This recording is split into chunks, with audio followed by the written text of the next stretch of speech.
Étudiants et lycéens par dizaines de milliers à Paris et dans toutes les grandes villes de province pour protester contre le projet de loi sur les universités. Ouverture du débat à l'Assemblée nationale demain après-midi.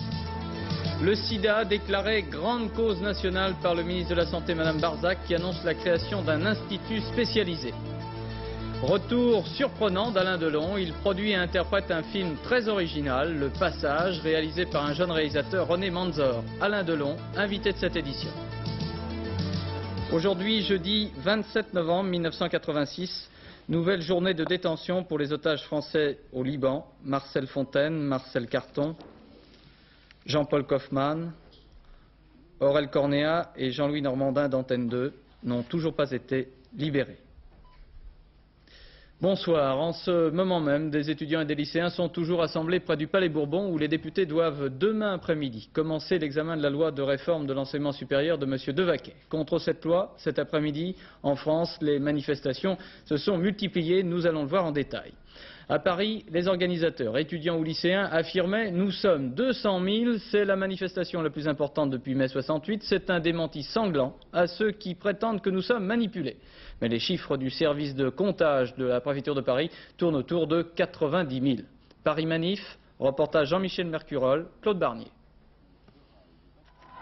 Un seul mot d'ordre quand le cortège s'ébranle, unité lycéens-étudiants contre la loi Devaquet.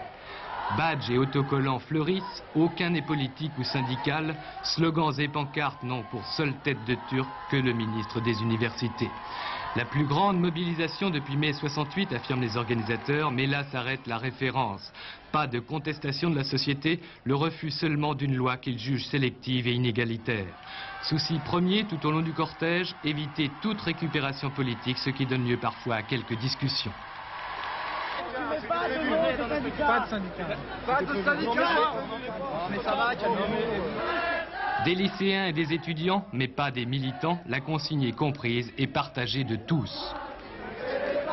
Il y a un seul mot d'ordre, c'est Monsieur Devaquet. Vous ne pouvez plus dire aujourd'hui que nous sommes quelques excités et quelques marginaux. Nous sommes probablement plus de 100 000 aujourd'hui. Vous devez donc nous écouter, vous retirer de notre projet ou alors ce sera une provocation. Et nous reviendrons de toute la France, plus nombreux encore.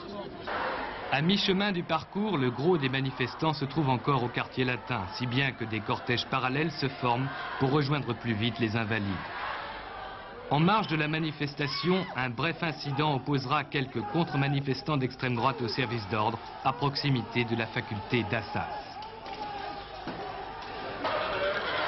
Aucune conséquence sur le déroulement du défilé, étudiants et lycéens parviennent déjà devant les grilles du Palais Bourbon. Ils ont réussi à déborder le service d'ordre policier. L'Assemblée ou la coordination étudiants-lycéens appelle à la poursuite du mouvement en vue d'une autre manifestation nationale dans la capitale.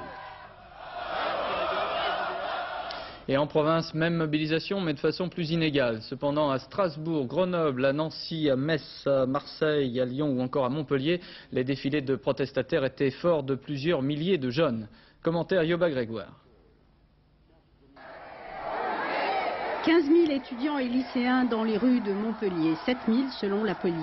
Des lycéens de la région de Sète, Lunel, Béziers et Pézenas faisaient partie du cortège.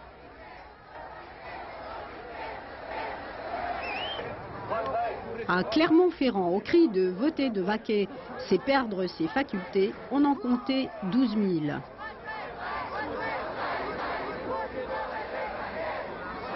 25 000 étudiants et lycéens s'étaient donné rendez-vous à Lyon également. «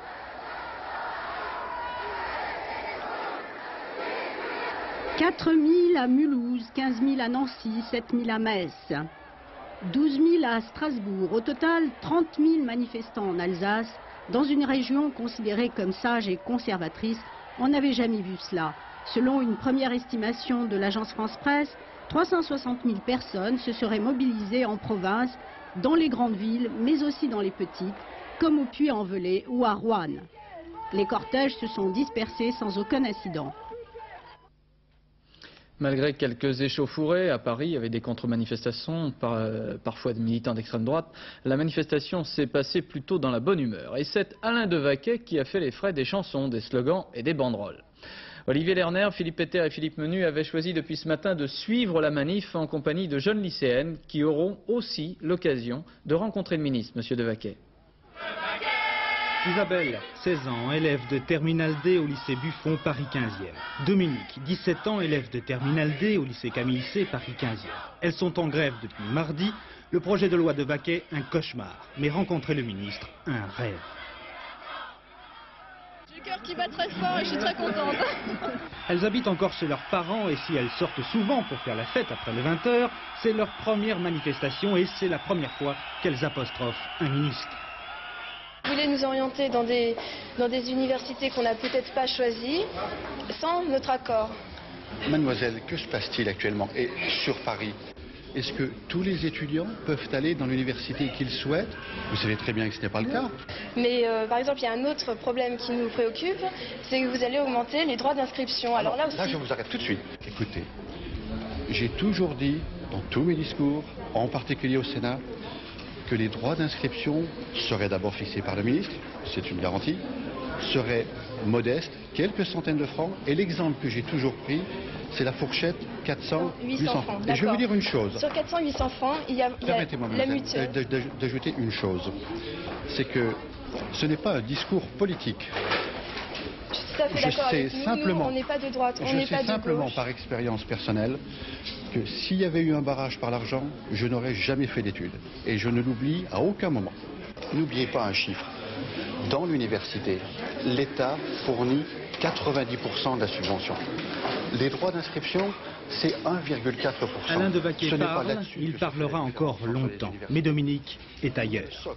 Elle n'a pas été convaincue par l'approche politique du dossier. Renversant le discours du ministre, il faudrait qu'elle s'y fasse. La reconduction ou pas de la grève demain, le débat à l'Assemblée et les déclarations des hommes politiques, Isabelle et Dominique n'ont pas fini d'entendre parler de leurs chères études. Il n'est pas là aujourd'hui, vous n'avez pas vu Cohn-Bendit? Il était à Nanterre hier. Il était à Nanterre? Oui, on l'a assez vu et il s'est fait siffler. Oui, parce que... Pourquoi il s'est fait siffler? Parce qu'il voulait récupérer comme beaucoup d'autres, il voulait récupérer et en fait les étudiants ont dit que 68 c'était 20 ans déjà et qu'on n'avait pas besoin de lui. Et alors votre photo choc du 27 novembre 1986. Elle est là. Ouais. Ce mécontentement des jeunes est analysé différemment selon l'origine politique. L'ancien ministre Maurice Schumann estime que l'on assiste à une campagne de désinformation et d'intoxication.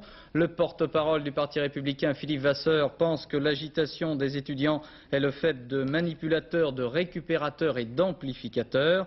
Même opinion du porte-parole du Premier ministre, M. Denis Baudouin, qui évoquait ce matin la tentative de récupération par l'opposition du malaise des jeunes. En revanche, l'ancien ministre socialiste Jacques Lang déclarait que les lycéens et les étudiants venaient de donner une magnifique leçon de générosité. Demain après-midi, car on a pris du retard dans l'examen de la loi sur les dom-toms, doit s'ouvrir le débat sur le projet de M. Devaquet à l'Assemblée nationale. On retrouvera très certainement ces différences d'appréciation sur le mouvement étudiant.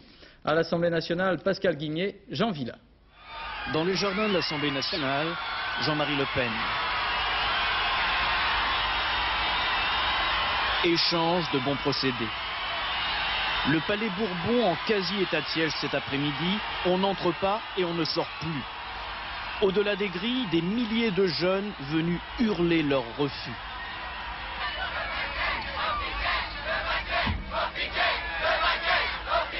En deçà des grilles, des députés comme au spectacle, tout parti confondu. Les socialistes, les premiers, reçoivent une petite délégation d'étudiants, unanimité pour dénoncer le projet de loi. Les communistes restent sur la même longueur d'onde. Mais c'est la philosophie d'ensemble qui ne va pas.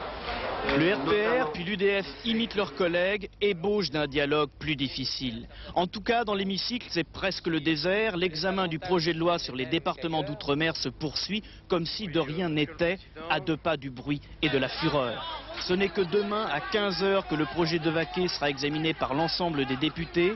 Les étudiants l'ont d'ores et déjà annoncé au mégaphone. Ils ont bien l'intention de rester.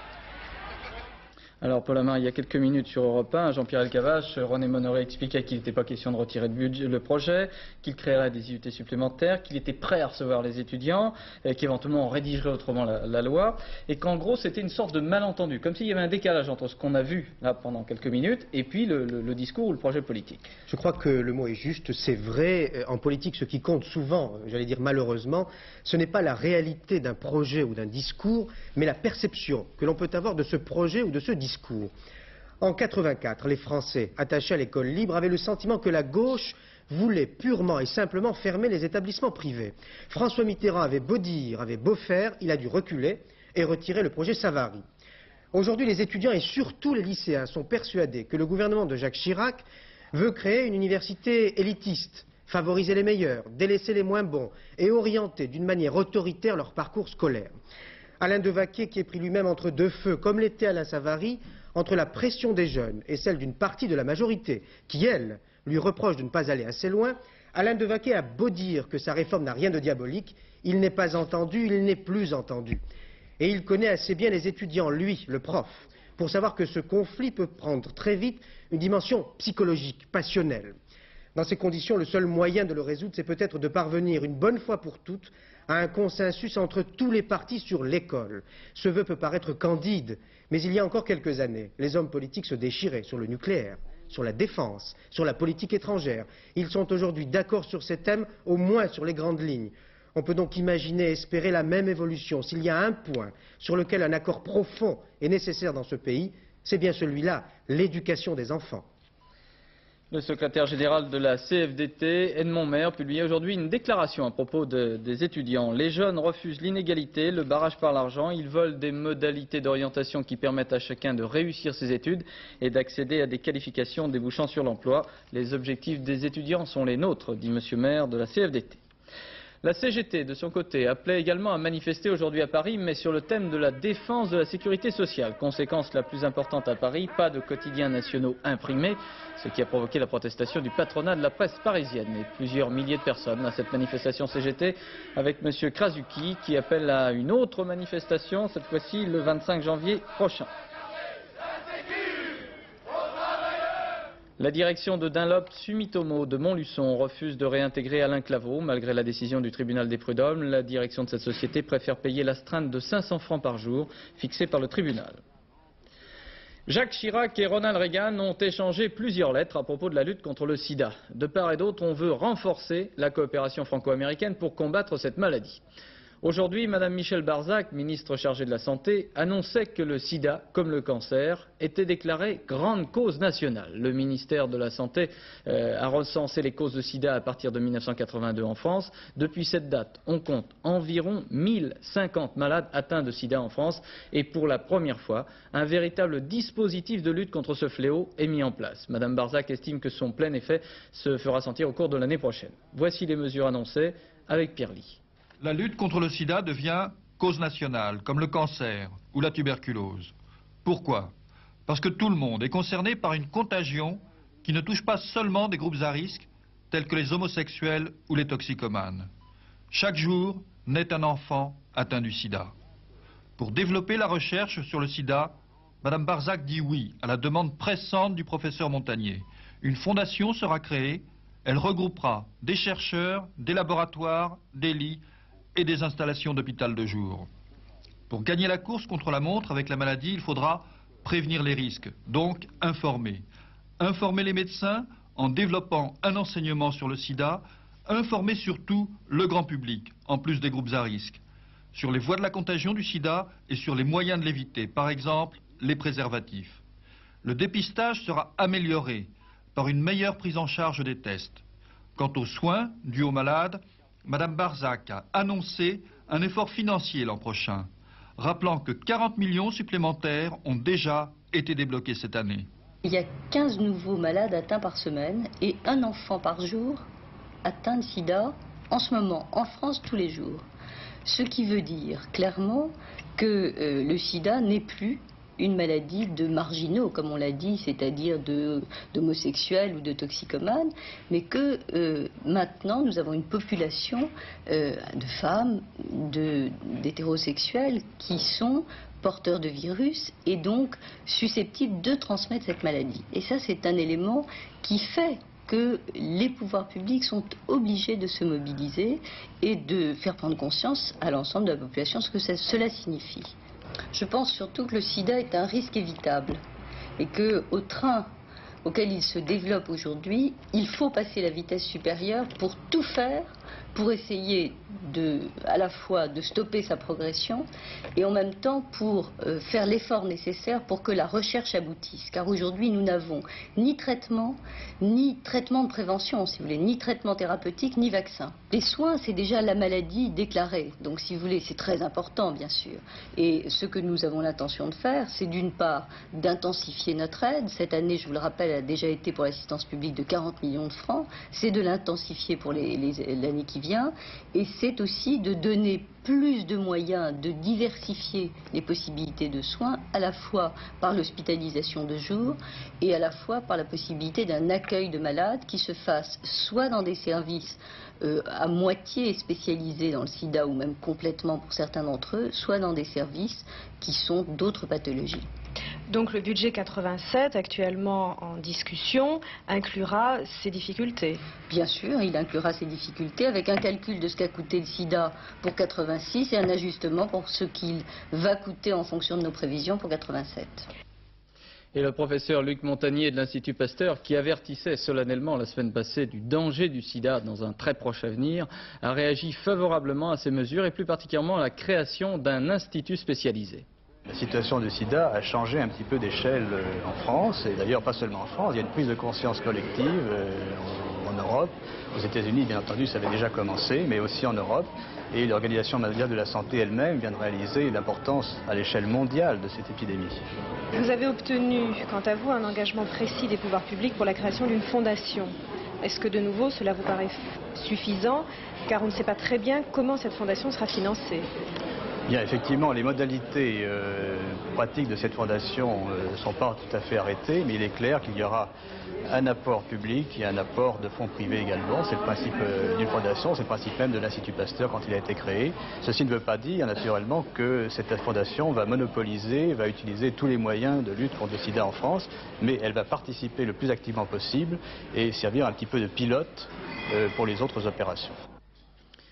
Valéry Giscard d'Estaing à l'Elysée aujourd'hui pour une rencontre avec le président Mitterrand. Les deux hommes ont évoqué surtout l'Europe, les problèmes monétaires et ceux de défense internationale. Monsieur Giscard d'Estaing a apporté ses encouragements au président Mitterrand pour que la France prenne la tête des actions en faveur de l'union de l'Europe. Monsieur Giscard d'Estaing. Ça a un rôle à jouer, un message à apporter à l'Union de l'Europe.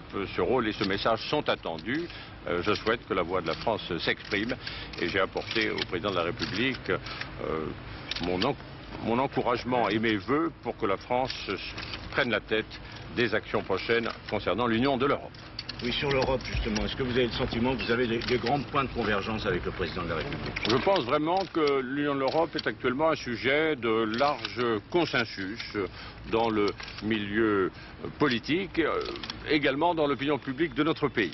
Je l'avais remarqué la semaine dernière au moment du vote de l'acte unique qui a été voté à l'Assemblée nationale par les trois grands partis français, c'est-à-dire par l'UDF, par le RPR et par le Parti socialiste, et de la conversation que je viens d'avoir avec le président Mitterrand. J'ai le sentiment qu'il y a en effet une volonté française d'aller dans le sens de l'union de l'Europe. Je souhaite qu'elle se manifeste. 4 membres de l'ambassade syrienne en Allemagne de l'Ouest ont été expulsés. Ces expulsions font suite à la condamnation de 2 hommes d'origine palestinienne pour un attentat commis contre une société germano-arabe à Berlin. Le tribunal avait conclu à la participation des services syriens dans cet attentat. Sur France Inter, aujourd'hui à l'émission Face au public, l'invité était le Premier ministre israélien, M. Yitzhak Shamir. Paul Nahon, pour Antenne 2, a demandé à M. Shamir des explications sur le rôle d'Israël dans la livraison d'armes américaines à l'Iran. Eh bien, vous savez, ces problèmes humains des otages, c'est un problème tout à fait spécial. Et moi, je ne pourrais dire rien pour nier cette intention de faire des choses exceptionnelles pour la libération des otages. Nous avons aussi, nous, notre expérience. Malheureusement, sur ces plans, Et nous avons fait quelquefois des choses qui ont été pas normales. Vous entendez par là la livraison d'armes israéliennes à l'Iran? Mais il s'agit dans ce cas d'une coopération avec les États-Unis dans le but américain et humain de sauver les otages américains. Nouveau raid de l'aviation israélienne, aujourd'hui près de Saïda, au Liban Sud. Des positions chiites et palestiniennes ont été bombardées. Il y aurait 9 morts et une douzaine de blessés. Le fils de l'ancien Premier ministre tunisien, Mohamed Zali, a été condamné à 10 ans de travaux forcés pour mauvaise gestion de la société d'État dont il était le PDG. C'est ainsi le 5e membre de la famille de M. Mzali, aujourd'hui exilé en Suisse, à être ainsi condamné. Aux Philippines, les communistes ont accepté de signer un accord de cessez-le-feu avec le gouvernement de Mme Corazon Aquino. Cet accord prévoit l'arrêt de tout combat à partir du 10 décembre pendant au moins 2 mois. Ce cessez-le-feu met provisoirement un terme à 17 ans de guérilla.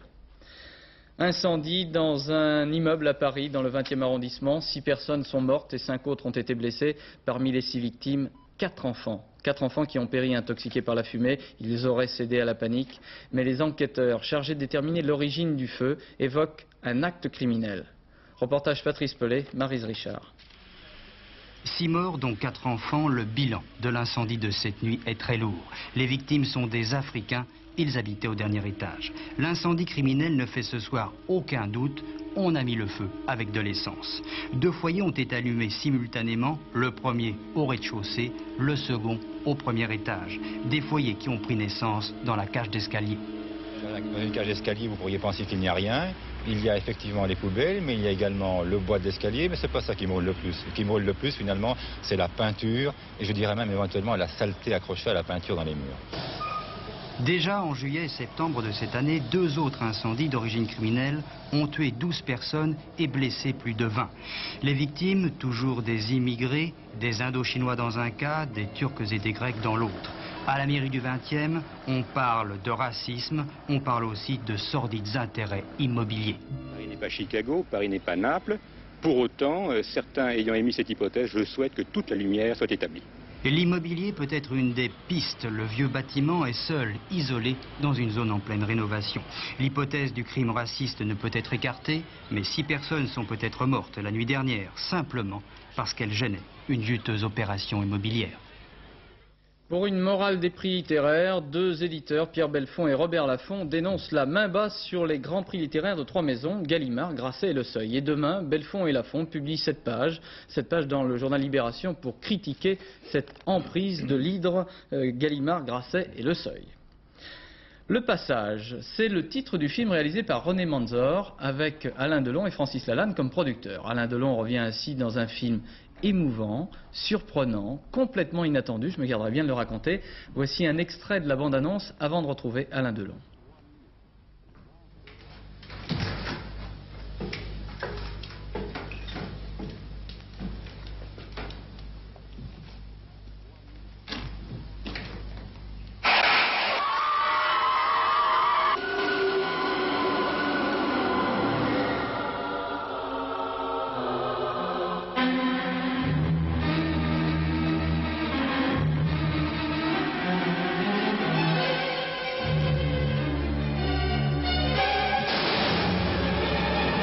Ça n'est qu'une fable, pour qu'ils aient peur, pour qu'ils prennent conscience. Pas un programme de destruction.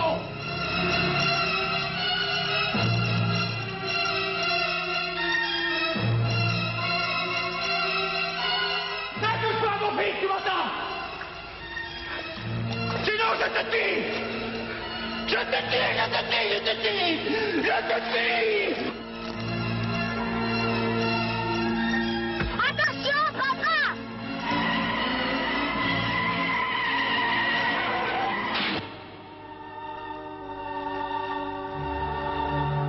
Il y a des trucs qui sont trop difficiles à comprendre pour les adultes. Il n'y a que les enfants qui peuvent. Alain Delon, bonsoir. Il faut citer pour ce film Christine Boisson, Jean-Luc Moreau, Alain Musy, le petit garçon qui est tout à fait étonnant, puis le réalisateur René Manzor et les frères Lalanne. Qu'est-ce qui s'est passé chez Alain Delon là? Qu'est-ce qui vous a poussé? Je disais c'était inattendu, c'est émouvant, c'est complètement surprenant. Est-ce que ça tient du fantastique, de la psychologie? Non, je ne vois pas dans quel sens vous me demandez ce qui s'est passé. C'est rien passé. J'ai trouvé un sujet absolument exceptionnel, une équipe fabuleuse, l'équipe des frères Lalanne et dont le réalisateur René. Et puis j'ai plongé, j'ai décidé de faire ce film, il ne s'est rien passé d'autre. Mais qu'est-ce qui vous a charmé dans cette histoire qui, encore une fois, tient du fantastique? Je ne peux pas vous dire ce qui m'a charmé, il n'y a pas de fantastique. Le film est fantastique. Vous avez l'air fasciné parce que vous l'avez vu. Non, mais c'est complètement surprenant. C'est complètement surprenant. Oui, c'est surprenant. C'est parce que c'est surprenant et fantastique qu'il... Passage, c'est le titre du film réalisé par René Manzor avec Alain Delon et Francis Lalanne comme producteurs. Alain Delon revient ainsi dans un film émouvant, surprenant, complètement inattendu, je me garderai bien de le raconter. Voici un extrait de la bande-annonce avant de retrouver Alain Delon.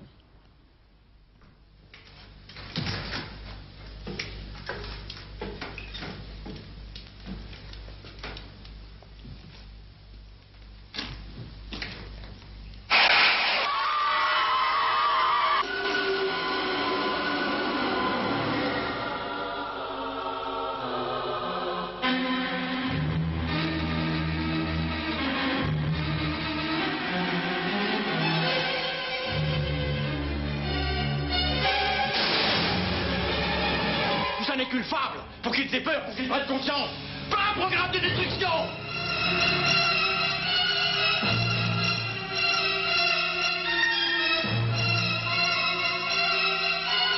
Ça touche pas à mon fils, tu m'entends? Sinon je te tire. Je te tire, je te tire, je te tire. Je te tire. Attention, papa!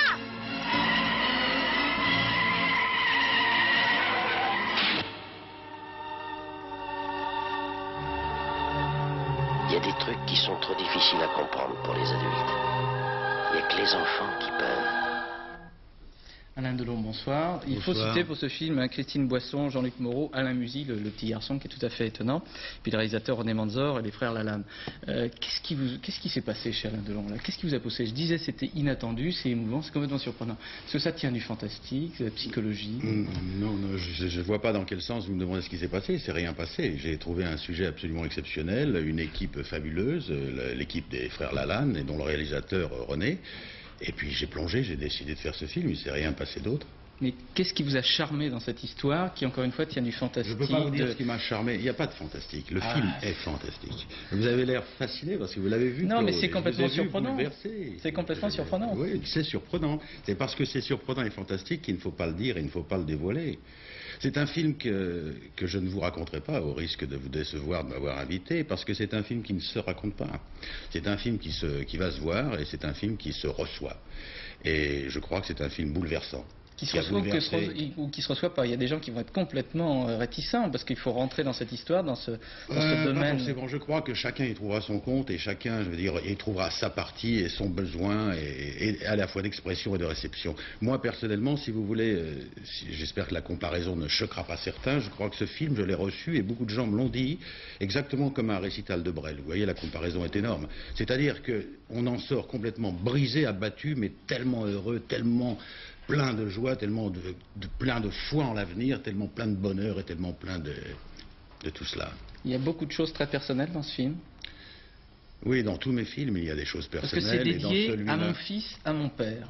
Et il y a toute l'histoire des relations entre un père et un fils. Alors oui, parce que c'est une merveilleuse histoire d'amour entre un père et son fils, et entre son fils et son père. Et si j'ai dédié ce film, vous savez que j'ai pour principe, ou pour habitude, pour envie, de dédier tous mes films. Et j'ai dédié ce film à mon fils parce que c'est une histoire que j'aurais souhaité vivre avec mon fils. Et je l'ai dédié à mon père parce que c'est une histoire que j'aurais aimé vivre avec mon père. Et je crois que tous les pères et tous les enfants du monde s'identifieront et se retrouveront dans cette histoire absolument Je vous le dis, dans le microcosme des projections privées qui ont eu lieu, c'est déjà le film événement. Je m'en réjouis. J'attends la suite. Il y a une phrase, Alain Delon, mettre en une seule image, un seul dessin, toute la violence du monde. J'ai retenu ça de tête. C'est un peu ce que dit le héros que vous incarnez. Oui, parce vous que avez c'est un envie, héros. quelquefois, effectivement, quand vous regardez la télévision, quand vous regardez des journaux d'actualité comme ça, de rassembler toutes les images de violence, Absolument. de façon à les comprimer, puis à parler et à penser à autre chose. C'est vrai, justement, et surtout à penser à autre chose, surtout à éviter la violence et surtout à expliquer pourquoi on a assez de violence et qu'il y a d'autres choses de plus belles et de plus intéressantes dans le monde que la violence, si ce n'est du moins se faire violence pour éviter la violence. Alors là, vous êtes coproducteur, vous avez donc décidé de mettre beaucoup d'argent sur un jeune réalisateur, il a 25 ans, c'est son premier film. Vous avez complètement renoncé à être seulement interprète avec un metteur en scène. Non, absolument pas. Non, je suis en général, si vous voulez, coproducteur parce que c'est plus facile à monter les affaires. Mais lorsque je fais, par exemple, Notre Histoire, je ne suis qu'interprète et je ne me considère que comme un interprète. Là, j'étais beaucoup plus concerné parce que là, j'étais entouré d'une équipe jeune qui avait besoin, si vous voulez, de profiter de certaines de mes expériences parce que j'ai quand même une certaine expérience du métier.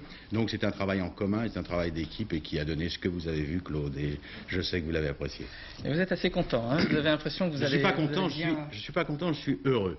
Parce que ce film sera reçu comme il sera reçu, il plaira à certains, comme vous dites, moins à d'autres, mais je sais que de toute façon c'est un film qui fera date et de toute façon c'est un film événement et qui tombe, je crois, au bon moment. Et c'est un film qui bouleversera quoi qu'il arrive. Merci Alain Delon d'avoir été notre invité.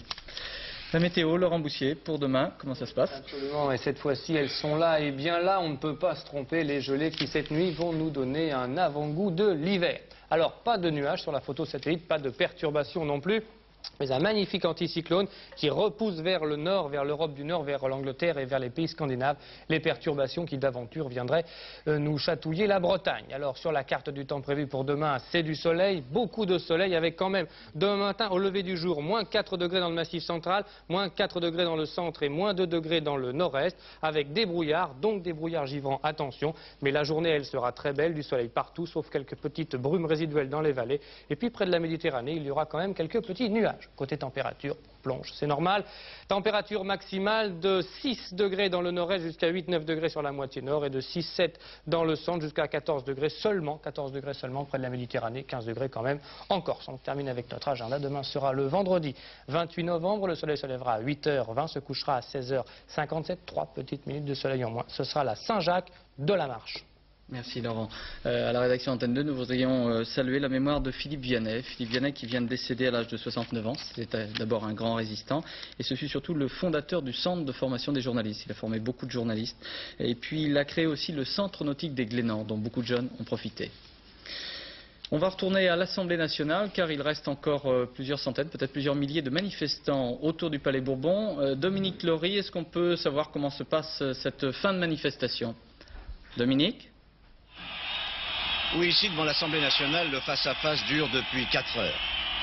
Depuis 16 heures, les étudiants, infatigables, qui avaient bloqué le pont de la Concorde, continuent à lancer des slogans hostiles à la réforme de Baquet, devant des forces de l'ordre impassibles. Un climat à peine tendu, beaucoup de cris, des slogans, mais pas la moindre hostilité à l'égard de la police. On a même entendu les CRS avec nous. Vous le voyez, on est loin de mai 68. Depuis 18 heures, on note quelques dispersions. Mais le gros des troupes ne semble pas prêt de vouloir quitter le terrain. L'état-major étudiant annonce même que la manifestation se poursuivra jusqu'à 1h du matin. Pour conclure, le plus important, pas le moindre incident à signaler ici, devant l'Assemblée nationale à 20h. Merci Dominique. À 22h15, vous retrouverez Bernard Rapp qui vous présentera le magazine économique de la rédaction Action. Et puis à 23h30, le dernier journal avec Philippe Arrouard. Bonsoir, merci.